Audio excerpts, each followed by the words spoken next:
അതായത് എനിക്ക് തോന്നുന്നത് ഇന്നലെ ഇടതുമുന്നണി യോഗം കഴിഞ്ഞ് ഈ തീരുമാനത്തിൽ ഉറച്ചു നിൽക്കുന്നതായിട്ട് മുഖ്യമന്ത്രി അടക്കമുള്ളവർ പറയുകയുണ്ടായി അല്ലെ. അതിനുശേഷം പഞ്ചായത്തിൻ്റെതായിട്ടുള്ള നിലപാട് കടുപ്പിച്ചു. കാരണം ഈ സ്ഥലം നികത്തുന്നതിനോ അവിടെ റോഡ് ഇടുന്നതിനോ തണ്ണീർത്തടത്തിന്റെ പരിധിയിൽപ്പെടുന്ന സ്ഥലത്ത് കെട്ടിടം കെട്ടുന്നതിനോ പഞ്ചായത്തില് അനുമതിക്കായിട്ട് വന്നാൽ ഞങ്ങൾക്ക് കേസിന് പോകാനോ സ്റ്റോപ്പ് മെമ്മോ കൊടുക്കാനോ അധികാരമുണ്ട് എന്ന് ഞാൻ ഇന്നലെ മുതൽ എല്ലാ ചാനലുകളോടും പറഞ്ഞപ്പോ എനിക്ക് തോന്നുന്നു അതിന്റെ അടിസ്ഥാനത്തിലായിരിക്കാം ഈ കാറ്റഗറി 1-ലുള്ള സ്ഥാപനങ്ങൾക്ക് ഒരു കാലത്തും പഞ്ചായത്തിനെ സമീപിക്കേണ്ട കാര്യമില്ല എന്നുള്ള നിയമ ഭേദഗതി വരുത്താനായിട്ട് ഗവൺമെന്റ് തീരുമാനിക്കുന്നത് എന്നാണ് എനിക്ക് തോന്നുന്നത്.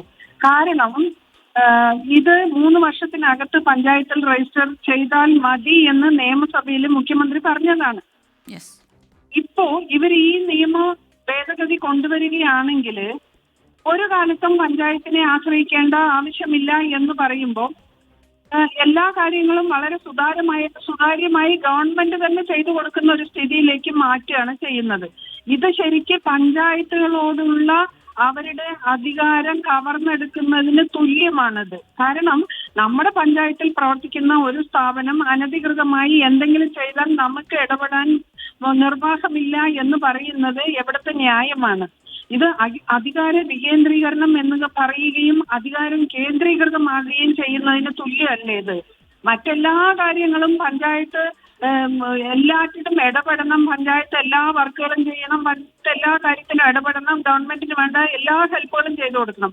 പക്ഷേ ഇത്തരം മദ്യവ്യവസായങ്ങൾ പോലുള്ള കോടീശ്വരന്മാരുടെ കമ്പനികളുമായി ബന്ധപ്പെട്ട് പല നിയമങ്ങളും കമ്പനിക്കാർക്ക് വേണ്ടി മാറ്റം വരുത്താൻ മന്ത്രിസഭ തീരുമാനമെടുക്കുകയും മുഖ്യമന്ത്രി അടക്കമുള്ളവർ അതിന് മുൻകൈ എടുക്കുകയും ചെയ്യുന്ന സമയത്ത് ഇത് പഞ്ചായത്തിന്റെ അധികാരം കവർന്നെടുക്കുന്നതിന് തുല്യമാണ് എന്നാണ് എനിക്ക് ഈ അവസരത്തിൽ പറയാൻ പറ്റുക. അതല്ല, ഇതിപ്പോൾ ഈ മദ്യനിർമ്മാണശാല കാറ്റഗറിയിൽ 1-ൽ വരുമെന്ന ചോദ്യത്തിന് മന്ത്രി പ്രത്യേകിച്ച് വ്യക്തമായ മറുപടി ഒന്നും പറഞ്ഞില്ല. അതൊക്കെ ഇനി വരാനിരിക്കുന്ന കാര്യങ്ങളാണ്. ഇപ്പോൾ പഞ്ചായത്തിന്റെ പ്രതിഷേധം നിങ്ങൾ രേഖപ്പെടുത്തിയിട്ടുണ്ട്, ഇതിൽ എതിർപ്പ് നിങ്ങൾ ഉന്നയിച്ചിട്ടുണ്ട്.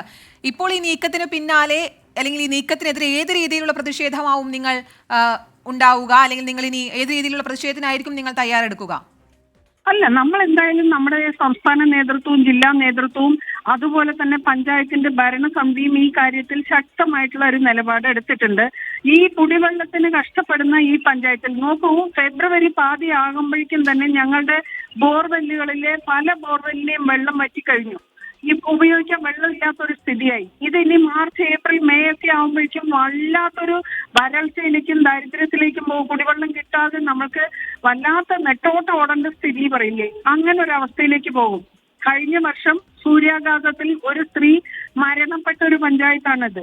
അങ്ങനെ ചൂടും കുടിവെള്ളത്തിന് ബുദ്ധിമുട്ടും കൃഷിക്ക് ബുദ്ധിമുട്ടും എല്ലാം കൊണ്ട് കഷ്ടപ്പാട് വെള്ളത്തിന്റെ കാര്യത്തിലുള്ള ഈ സമയത്ത് ഈ പഞ്ചായത്തിൽ ഇങ്ങനെ ഒരു സംരംഭം കൊണ്ടുവരികയും ആ സംരംഭകർക്ക് വേണ്ടി പല നിയമങ്ങളും ഭേദഗതി ചെയ്യുകയും ചെയ്യുമ്പോൾ നോക്കിയിരിക്കാൻ ഇങ്ങനെ കഴിയും? ഇതൊരു ജീവൻ മരണ പോരാട്ടമാണ്. ജീവിക്കണോ? വെള്ളം കൃഷിക്ക് വേണ്ടിയും കുടിവെള്ളത്തിന് വേണ്ടിയും വെള്ളം വേണോ? അതല്ല മുതലാളിമാർക്ക് മദ്യം ഉത്പാദിപ്പിക്കാനുള്ള വെള്ളം കൊടുക്കണോ എന്നുള്ളതാണ് ഇവിടുത്തെ ചോദ്യചിഹ്നം. ഇവിടുത്തെ സാധാരണക്കാര് വീട്ടമ്മമാര്, ഞാൻ 2 ദിവസം മുമ്പ് കൂടി എല്ലാരെയും നേരിട്ട് പോയി കണ്ട് സംസാരിച്ചാണ് ആ പ്രദേശത്തെ. അവര് ഭയങ്കര ആശങ്കയിലാണ്, പേടിയിലാണ്, പ്രതിഷേധത്തിലാണ്. കാരണം ഞങ്ങൾ എവിടെ പോകും?